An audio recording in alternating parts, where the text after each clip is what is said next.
Welcome back to our channel, and thank you for tuning in and thank you for supporting us. But if you are new to this channel and you haven't subscribed yet, please encourage us by doing so that we can bring you the latest news as they come.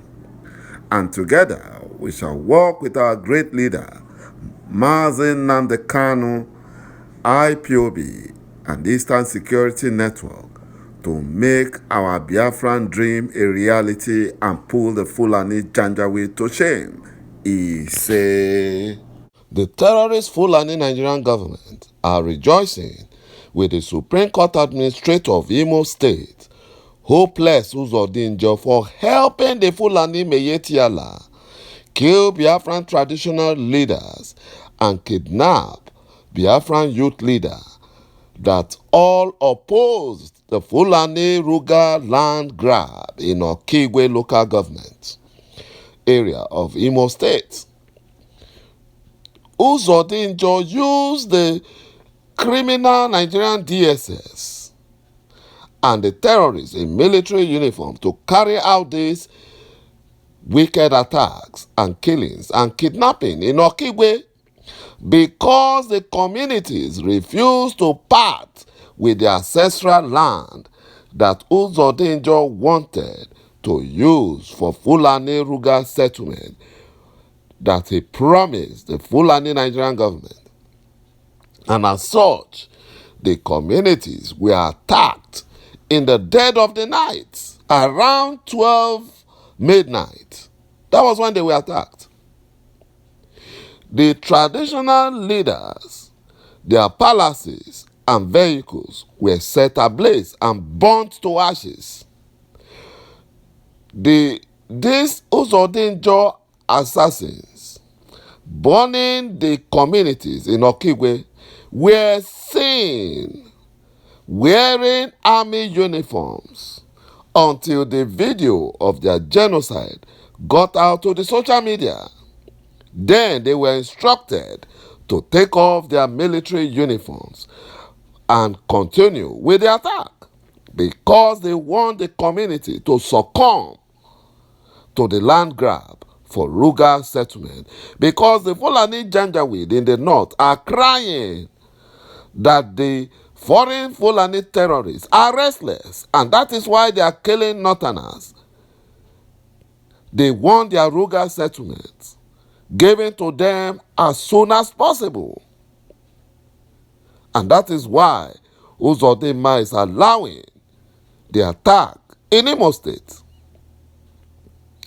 This madness Hopeless UZODIMA is perpetrating in Biafran land now will surely swallow him, his family, and his Fulani slave masters without mercy. It will swallow them. He thinks he's helping, but a time will come, he will be swallowed.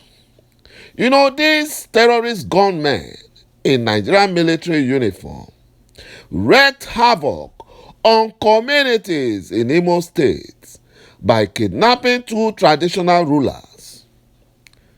You know, the Fulani terrorist gunmen in Nigerian military uniforms burnt their palaces and vehicles during operation, according to report. The affected traditional rulers were Eze Acho Ndukwe of Amogu Ihube and Eze Paul Obu of Ihite-Ihube, both in ỌÂ낳 local government area of Imo State. You know, the government also kidnapped the youth leader of Umulolo, ỌỌԿIGWE. Apart from kidnapping the traditional rulers and the youth leader, the government also invaded the country home of a community leader in Umulolo, ỌỌԿIGWE, Fabian Nwosu, and vandalized his house. Community sources said that the operation lasted from 12 midnight to 1 a.m. on Sunday. They said the Fulani terrorists in Nigerian military uniforms came in Helios vehicles and kidnapped 2 monarchs and burnt their palaces and vehicles They also kidnapped the youth leader of ŁỌŁ. They also went to the house of Fabian Nwosu, and on meeting his presence, they vandalized his house. Eze Ndukwe is an influential king. He is the chairman of the Council of Traditional Rulers in Okigwe local government. He is also the chairman and CEO of Genesis Hotel, Okigwe. Because he refused UZODIMA's offer to release land for RUGA settlement, and that led to the attack by UZODIMA's assassins. The traditional rulers of Ata Ancient Kingdom in Njeba local government, Eze Edwin Ezike, was kidnapped on Thursday and killed on Friday with his corpse dumped at the market square.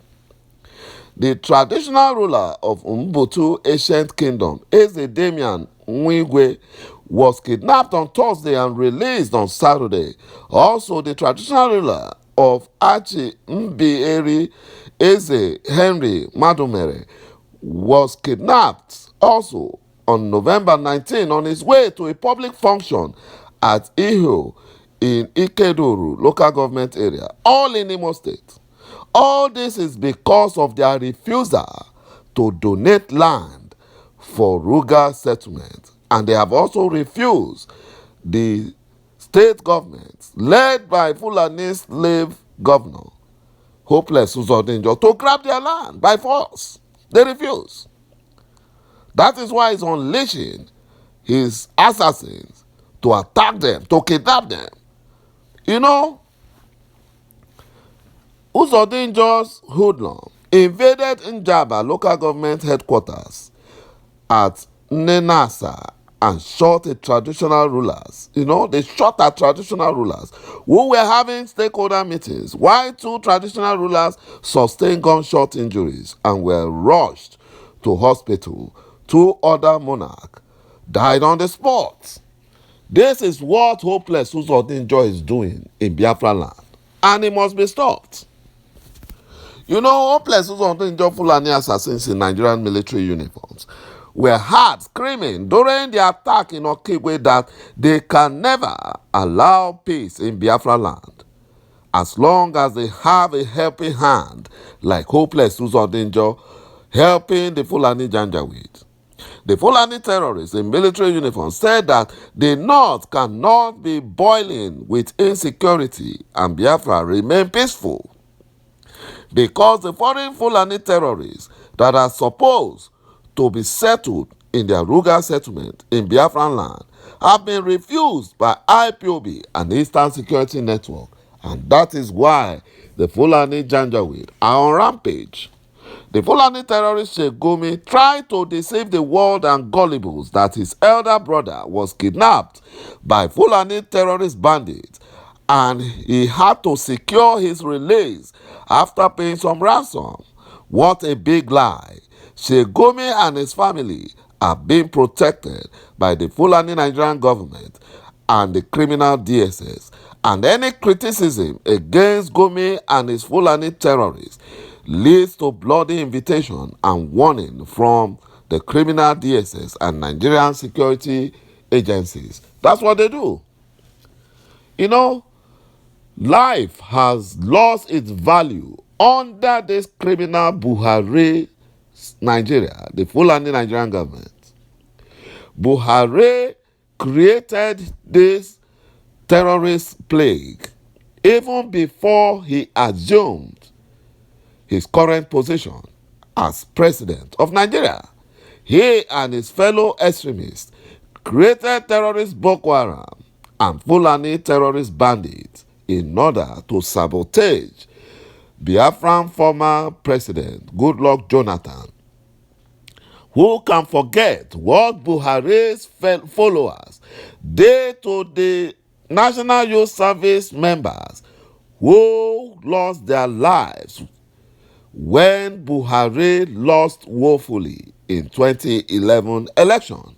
He ordered his followers to kill those youth corpers because they were Southerners and Biafrans.